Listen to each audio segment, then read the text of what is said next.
Itachi vs Kizaru, who wins? In this video we're going to figure out who would win in a fight between the two.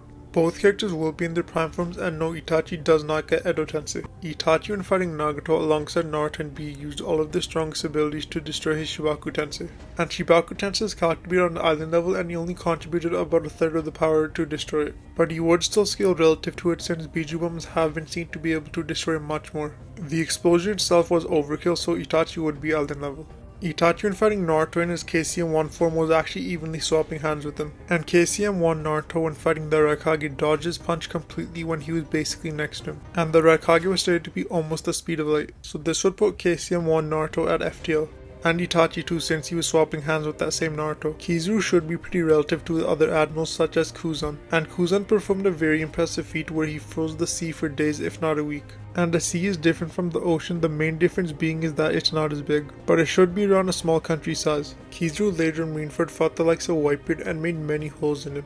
And Whitebeard is someone who had statements of him being able to destroy the world. It may just be a hyperbole, and you guys decide whether or not to believe that. But considering that Whitebeard shook the entire island of Marineford and the surrounding sea, as well as sent massive waves to nearby islands which are days away, so it could be a possibility that it wasn't a hyperbole. And considering that Kizaru was capable of putting holes in Whitebeard who can potentially be planetary is very impressive, from at continental to multi-continental.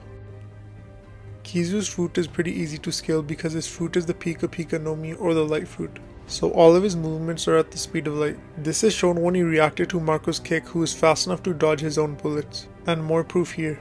Now that the scaling is done, how would this fight actually take place? Kizaru is known for his speed, which helps him win fights, but in this case he can't just abuse his speed, because Itachi is the same if not a little faster at FTL. Kizaru is quite a tricky character to fight because he can bounce light against objects and hit you, and he can also fly around and shoot high speed light bullets and lasers, but all of that is counterable through shadow clones and genjutsu. Itachi is even more of a tricky character to fight because of his eye abilities. Itachi can poke people in a genjutsu with a single glance and burn them to a crisp with his Amaterasu. Kizaru doesn't really have a counter for Itachi's genjutsu, but he can counter his Amaterasu with his intangibility.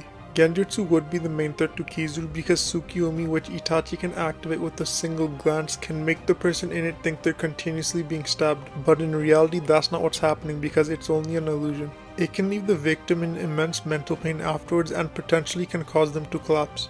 If Kizaru does make eye contact with Itachi, then it's over for him. And yes, you don't need chakra to be affected by genjutsu, because instead of having chakra already within you being manipulated, the user injects chakra inside of you and manipulates that. Itachi can basically counter all of Kizaru's abilities. The one area that he is a bit weak in is close range combat. They are relatively the same speed, but Kizaru's AP is way higher, so Kizaru possibly could just end the fight in a couple blows or even one if you wanted to. But this is where Itachi Susanoo comes into play, assuming he has time to activate it. The Automir can negate any attack that it comes into contact with, which is a very useful counter to Kizaru's explosive abilities. Itachi also has the capability to one-shot Kizaru with the Tosuka blade, and basically can seal anything that it pierces, but all of this comes at a cost. Itachi using Tsukiyomi alone uses a lot of his chakra, so using Susanoo will have him almost completely drained. So using Susanoo wouldn't be the smartest move since Kizaru can just wait him out or just send lasers from a far distance, but in general Itachi just has way more ways to win. The only way for Kizaru to win that I can see is by close range combat and his lasers. But even then, Itachi can somewhat combat it by using his shadow clones and illusions. Even though Itachi lacks the AP in this fight, I think that his hacks and battle IQ are enough for him to take this. That's my opinion though. If you guys disagree, feel free to let me know what you guys think down below in the comment section.